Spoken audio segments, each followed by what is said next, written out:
Kapag nag-umpisa ka sa pagninegosyo, asahan mo na wala talagang maniniwala sa'yo. Una, yung pamilya mo.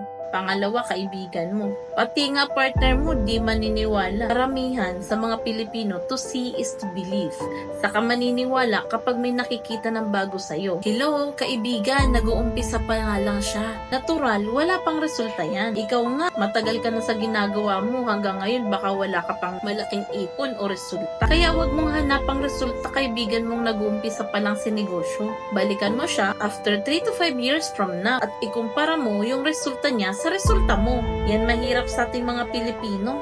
Wala ka nang naiaambag, numero uno ka pang neg-neg. Ito pa malupit, di ka na bumili sa produkto, uutang ka pa. Kaya maraming mga mahirap dahil sa crab mentality na meron ka.